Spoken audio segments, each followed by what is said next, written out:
is staggering.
All right, that's some highlights for you from games played in Europe. But let's come back home and read a few comments on Twitter. Unfortunately, Yinka Wolewa has left the set, but he's still around, and I'm sure he'll be happy if he sees a lot of responses coming through. Ola Yinka says, good one for Kwara State. Things should be done better than they already are. And then Oluwaseun, I am _ Jai, says, we welcome the Sports Summit to Kwara State.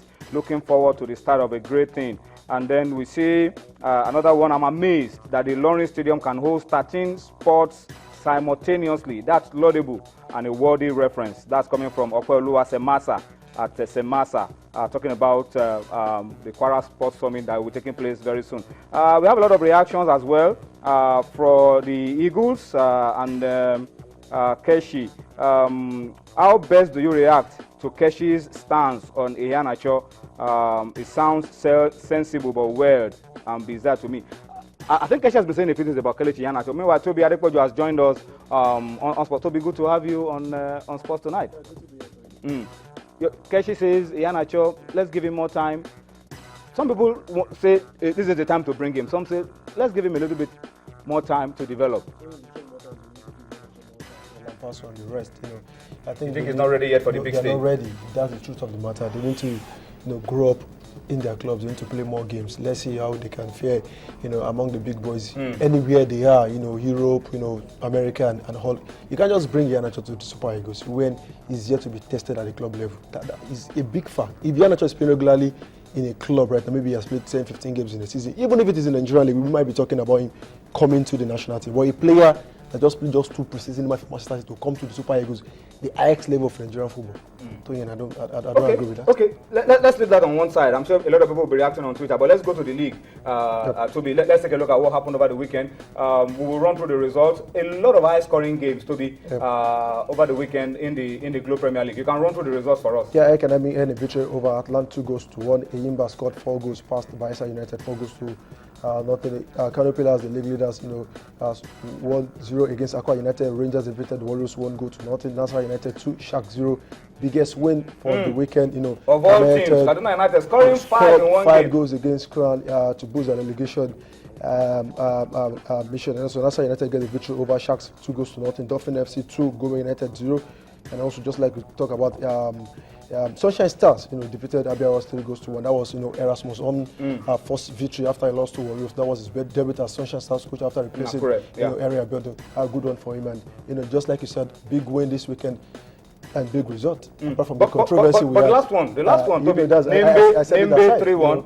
We'll talk about it, but let me run through the league, the top 4 for you very quickly, and the bottom 4. Kwara, I beg your pardon, I was saying Kwara United. Kano Pillars are top with 47 points. Nasarawa 44, keeping pressure on Pillars. Eyimba 43, Sport Dolphins 42. Dolphins back in the top 4. And then the bottom, Nembe 24 points. Crown. They're not doing themselves any favors. Only the 5-0 loss. And then you lost by 5. They are 19th on the log with 30 points. Gombe 30, but they have a very healthy goal difference. And then you have Taraba United dropping into the bottom 4 with 33 points. That's what it is at the top and at the bottom of the Globe Premier League. Well, let's pause a little bit, Toby.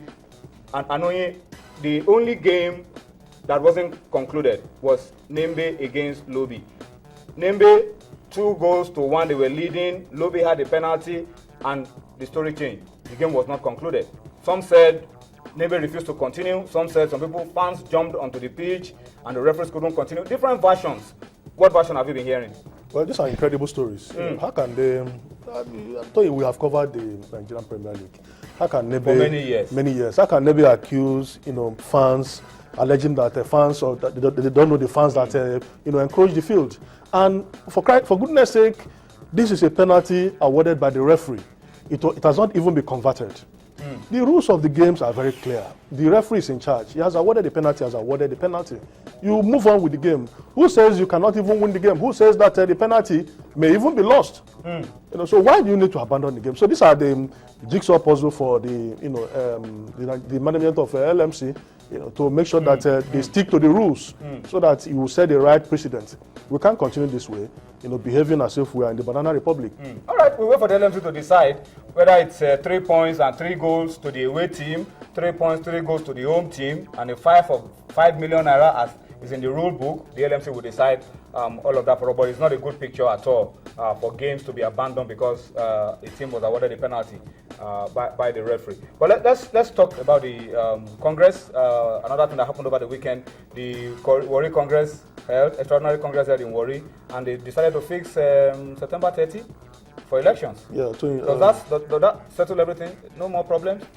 Well, we have but there was a court case that some people are saying there's a court case hanging somewhere. Well, that's what we saw on Friday too. We are not lawyers. Before we tried for contempt of court, I don't want to be docked. So the same thing with me, and I'm sure Toby doesn't want to be docked as well. But then they gathered in Warri. Everybody that is anybody around Nigerian football, they met there and went ahead at the extraordinary Congress directed by FIFA. And they fixed September 30 for the elections.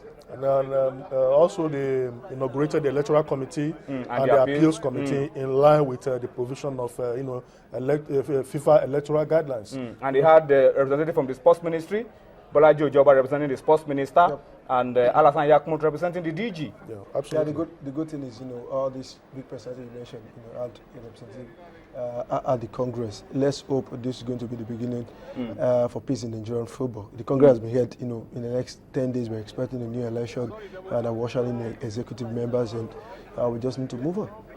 Anyway, let's tell you what we'll be doing on Sports Tonight, starting from tomorrow.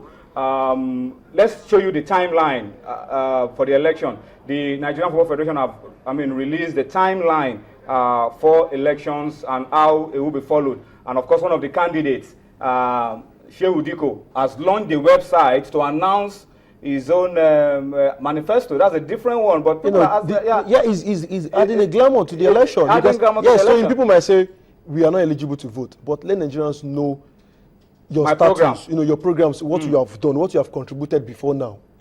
Anybody can just come here and want to contest. Let people know. What can you do? What are you bringing? Okay, so in the next, in the next 4 years, we'll ask you, this is your manifesto. This was on the website. This is what you have achieved, and this is what you're here to achieve. I think this is a very good idea from Shehu Diko. Maybe others can follow. Try and channel a way to express what you want to offer. Those who will vote, are they reading websites? Are they going to read the website? Let's not talk about that. Let's read what we have on the screen, because our producer says our time is up. Let's read the timeline once again. That's Shehu Diko's website, where he says he will do everything that he will do. But we will do something from tomorrow. We'll bring you the profile of every presidential candidate. We'll start that from tomorrow. So make sure you don't miss Sports Tonight tomorrow. But let's do the timeline. Starting from today, there has been a reopening of the sale, nomination, and return of forms, and it will continue up till Wednesday. So if you want to be a part of the elections, go and get your form. The forms are still open between now and Wednesday. Then the screening and the final list of candidates will be on Thursday. Protest and appeal will be on Friday, and the elections itself will hold on Tuesday, the 30th of September. So from tomorrow, we'll start to profile the presidential candidates for you on Sports Tonight. But we have to go now and say a very big thank you to you for watching Sports Tonight. We'll see you again tomorrow. Bye-bye now.